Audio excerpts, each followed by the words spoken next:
लेकिन बंगाल की बच्चियां जब खुद कह रही कि हमको दूसरी सरकार चाहिए, हमको बीजेपी चाहिए, तब तो आप समझ सकते हैं कि जो खुद वहां पे रह रहा है उनकी बात नहीं सुनी जा रही। महिला मुख्यमंत्री होने के बावजूद उधर महिलाएं खुद ऐसा बोल रही कि हमको दूसरी सरकार चाहिए, तो जरूर कोई उससे भी बड़ी बात होगी।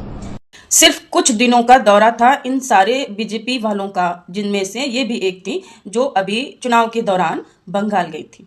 वहां पर जाते ही इनको सारी समस्या कुछ दिनों में ही पता चल गई और छोटी छोटी बच्चियां इनसे मिली और बदलाव की बात की। ठीक है, अच्छी बात तो हो सकता है, कहा होगा, हम इनका विरोध नहीं करते। लेकिन जहां से ये गई थी मैथिली ठाकुर, जिस क्षेत्र से ये है, बिहार से, वहां की बच्चियों की बातें इनको नहीं सुनाई देती। वहां की बच्चियों का रिपोर्ट्स इन तक नहीं पहुंचता। अगर पहुंचता भी है और कोई रिपोर्टर इनसे सवाल करे तो ये अपनी गाड़ी का कांच तक नहीं उठाती और वहां से अपने ड्राइवर को कहती हैं कि चलो चलो।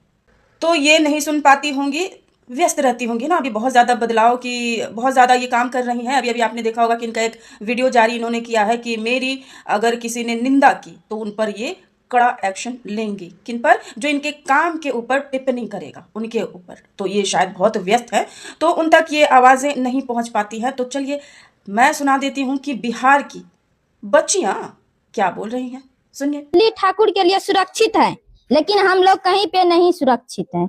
जैसे मेरे गांव में हत्या हुआ, एक बेटी के साथ हुआ। जैसे मैथिली ठाकुर एक लड़की है, लड़की को सपोर्ट करना चाहिए मैथिली ठाकुर को। सुन लिया आप लोगों ने? तो आप कथनी और करनी का अंतर समझ गए होंगे।